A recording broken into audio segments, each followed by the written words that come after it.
Yo mon vie, c'est Anaël, aujourd'hui pour une toute nouvelle vidéo YouTube. J'espère que vous allez bien. Pour ma part, ça va nickel. Aujourd'hui, nous nous retrouvons pour parler de La vie invisible qu'a dit La Rue, écrit par V.I. Schwab. Ce livre est une pure merveille. Vraiment, lisez ce livre. D'accord. Avant, je vous dis de lire ce livre. Lisez ce livre, il est incroyable, il est magnifique. N'écoutez pas la suite et foncez acheter ce livre. Pour le dimanche, les librairies sont fermées. Mais lisez ce livre quand même.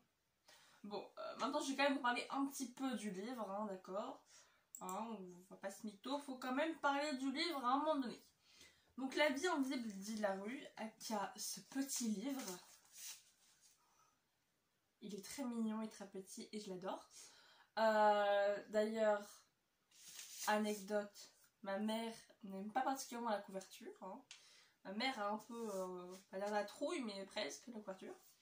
Donc il est écrit par V.I. Schwab, il coûte environ 17 €. Il me semble que sur Playlivre il coûte beaucoup moins cher. Il me semble qu'il coûte après une dizaine d'euros sur Playlivre. Il y a environ 699 pages. Hein. Il y a 697 pages, ouais, c'est ce que j'avais noté. Donc 697 pages, c'est tout petit. Hein, clairement, c'est minuscule. C'est petit, tout petit quand même. Bon, j'avoue, c'est le livre le plus gros que j'ai lu. Je l'ai lu en à peu près, on va dire, un mois. Mais, je l'ai lu du 1er novembre au 30 décembre, donc le 2 mois. Pas un mais deux. Je ne sais plus compter. Mais c'est parce qu'en fait, j'avais pas beaucoup de temps pour le lire. Je vous l'explique, en fait, donc Maxime et Yousra, donc je vous mets leurs Instagram dans la description et la chaîne YouTube de Yousra dans la description. En fait, ils ont créé une lecture commune donc sur A dit La Rue qui commençait le 1er novembre. Et en fait, donc moi j'ai participé à cette lecture commune et en fait, j'avais pas le temps de le lire. Donc dans ce livre, en fait, il comporte 7 parties qui font à peu près, je sais pas, 150 pages par partie, donc c'est quand même pas mal. C'est des parties assez conséquentes, à part la dernière qui est beaucoup plus fine. Et en fait, ce livre, il est très gros, forcément. Et moi, j'ai eu beaucoup de mal à suivre. Donc, après, je me suis dit, c'est pas grave, je vais prendre mon temps, tranquille. Parce que la lecture commune peut être du 1er au 7 novembre. C'est sur une semaine. Et moi, j'avais pas le temps de lire, donc j'ai abandonné un peu. Et, mais clairement, ce livre, c'est une pure pépite. Et surtout que j'étais après à la moitié du livre. Ouais, parce qu'en partie 4, je suis arrivée à la 4e partie. En fait, je l'ai lu en une journée. Parce que j'étais malade ce jour-là. Donc ouais, les 4, 5, 6 et 7 parties ont été lues en une journée. Donc c'est faisable de lire, c'est un gros lecteur. Après moi je suis une bonne lectrice aussi et clairement, disons que quand l'histoire me plaît, j'ai pas de mal à lire beaucoup de pages d'un coup. Quand l'histoire me plaît pas, c'est un peu plus compliqué. C'est comme tout le monde quoi. Ce livre il est sorti aux éditions Lumen et il a 2 dates de sortie. Je vous l'explique. Il est sorti en octobre 2020 pour la VO et le 6 juin 2021 pour la VF. Donc la version française et la version originale qui est donc l'américain. Donc Victoria Schwab, donc V.I. Schwab, c'est le pseudonyme de Victoria Elizabeth Schwab. Alors dans la vidéo je vais l'appeler Victoria parce que c'est plus simple que de dire V.I. Schwab ou Victoria Elizabeth Schwab. Donc je vais dire Victoria, ce sera un peu plus simple. Plus connue sous le nom de plume du coup de V.I. Schwab, d'ailleurs elle a pris ce nom de plume pour toute son œuvre. Donc avant elle avait publié sous le nom de Victoria Schwab et elle décidé il y a peu de temps de mettre toute son œuvre sous le nom de V.I. Schwab. Elle est née le 7 juillet 1887 et c'est une auteure de fantasy, donc principalement connue pour son roman La vie invisible d'A dit La Rue. Donc avant il y avait un autre livre qui l'a fait connaître aussi, mais vraiment La vie invisible d'A dit La Rue, ça l'a fait bien popper. Il y a quelque chose aussi qui l'a bien fait popper, ce livre, c'est TikTok. TikTok, ce livre, il y a une mine d'or sur TikTok. Alors je n'ai pas TikTok, mais je n'ai Instagram. Et les réels Instagram, il y en a pas mal aussi là-dessus. Il y a eu toute une trend, même plusieurs trends sur la vie invisible de la rue. Donc clairement, c'est un sacré bouquin. Donc elle a publié également donc, tous ses romans jeunesse et jeunes adultes, donc les young adultes, ça va être donc sous le nom de Victoria Schwab jusqu'en octobre 2021 avant d'adopter définitivement le nom de Victoria, donc de V.I. Schwab pour l'ensemble de son œuvre. Donc vous voyez que c'est pas très vieux le fait qu'il ait pris toute son œuvre sous le nom de V.I. Schwab. Alors, maintenant ce livre, parce que je n'ai rien mis d'autre. Putain, je suis la pire personne sur Terre en fait.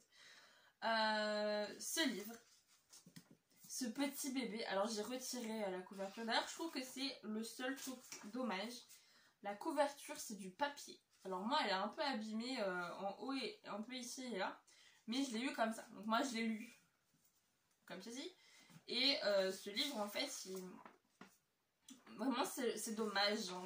Pourquoi faire un truc? Alors, c'est du papier un peu épais. Mais si je le veux, je le déchire, hein, le truc. C'est du papier super fin. Tu vois à travers. C'est un putain de papier calque. Donc, clairement, non, en fait. Je suis bien, mais j'aime ce livre, mais la couverture, c'est vraiment tout qui m'emballe le moins. Donc, en fait, ce livre, il raconte la vie d'Adeline Larue. Donc, Adeline, qui est née en 1714, plus précisément le 10 mars 1714. Oui, elle est vieille. Elle a 300... Attends, est-ce que je suis nulle en calcul mental? Alors, de 1714 à 2021. Parce qu'on n'est pas encore en mode mars 2022. Donc, de 1714 à 2021, elle a 307 ans. C'est rien 307 ans. Qu'est-ce que c'est que 307 ans? Et au moment du livre, en fait, elle a pile 3 ans parce que l'histoire se passe en 2014.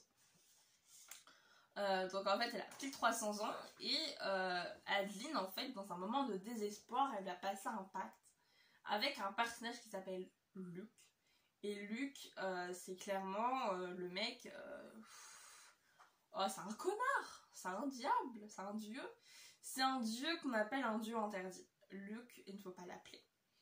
Elle passe un pacte avec Luc qui est d'avoir autant de temps que possible, mais en échange, il y a forcément une contrepartie. Personne ne pourra plus jamais se rappeler ni de son nom ni de son visage. C'est-à-dire qu'elle ne peut pas être photographiée, elle ne peut pas être peinte, elle ne peut pas prononcer son nom ni son nom de famille, elle ne peut pas laisser de traces dans le temps. Elle ne peut pas écrire, elle ne peut pas dessiner, elle ne peut pas prendre de photos. Plaisir de vie hein, quand même, hein. C'est... Waouh! Mais elle a une vie éternelle en échange, hein. C'est quand même pas rien. Moi j'adore le fait d'avoir une vie éternelle. Hein. Clairement ce livre a fait réaliser un de mes fantasmes, c'est de pouvoir voyager à travers le monde. Au revoir, télécommande. Donc en fait ce livre m'a fait permettre de réaliser un de mes fantasmes qui est de pouvoir voyager dans le temps. Parce que c'est vraiment un de mes rêves de ouf.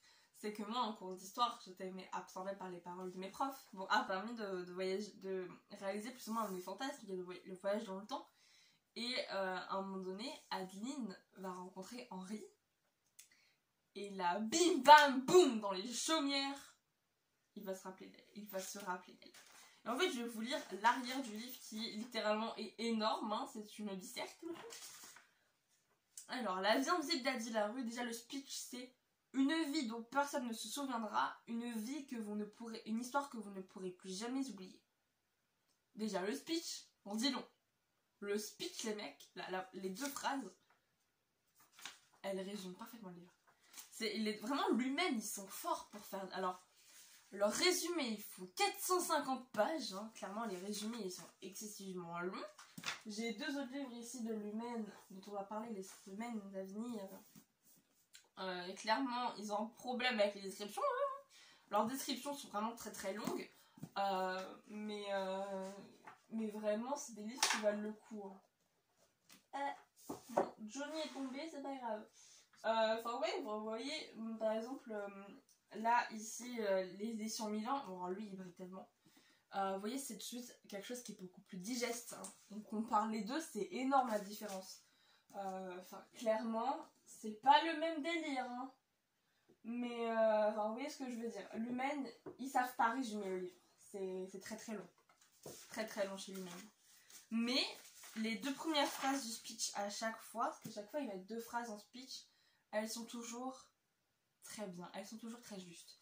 Vraiment, même hein, les livres hein, chez l'humaine, la qualité elle est incroyable. Bon, mis à part là la couverture que j'aime pas qui se barre, la couverture qui s'enlève. Ce livre, regardez, on peut pas dire qu'il soit moche. Je veux dire, tu peux pas dire ce livre est dégueulasse. Tu peux pas le dire si on le met comme ça. La couverture, le travail des couvertures est magnifique. on peut clairement pas mytho. Et clairement, les livres lui-même sont parmi la collection de livres parce que j'aime les livres pour leurs histoires, mais j'aime aussi les livres pour leur physique, on va dire, enfin pour leur couverture. On peut dire que leurs livres sont quand même très jolis. En fait, les livres les plus beaux que j'ai, moi, ça va être donc déjà tous ceux de chez Lumen que j'ai. Donc j'en ai 3, j'ai la Identité de la rue qui est ici. J'ai ensuite Dingue de verre et d'acier de métal de Brumé de sang, donc on verra la semaine prochaine. En fait, c'est globalement tous mes livres en brochet que je trouve magnifiques. Il y a plusieurs livres que je trouve très très beaux, mais les Lumen, ils sont toujours magnifiques. Leurs couvertures sont toujours très jolies. Hein. On peut pas se mytho là-dessus. Donc, une nuit de 1714, dans un moment de désespoir, une jeune femme avide de liberté scelle un pacte avec le diable. Mais si elle obtient le droit de vivre éternellement, en échange, personne ne pourra jamais plus se rappeler ni son nom ni son visage. La voilà condamnée à traverser les âges comme un fantôme, incapable de raconter son histoire, aussitôt effacée de la mémoire de ceux qui croisent sa route. En fait, si on parle au contact visuel d'Adi, vous l'oubliez. C'est horrible. C'est-à-dire qu'il y a plusieurs un peu situations dans le livre où, par exemple, elle est au resto avec des gens, et il y a un mec qui se lève pour aller pisser, et elle vient en mode... C'est qui toi? Mais il dit pas, ouais, t'es qui? Parce qu'il a pas passé pour un con. Parce que l'être humain a toujours pas passé pour des cons, hein, on sait pas. Mais ouais. Oui, situation classique. Tous vécu.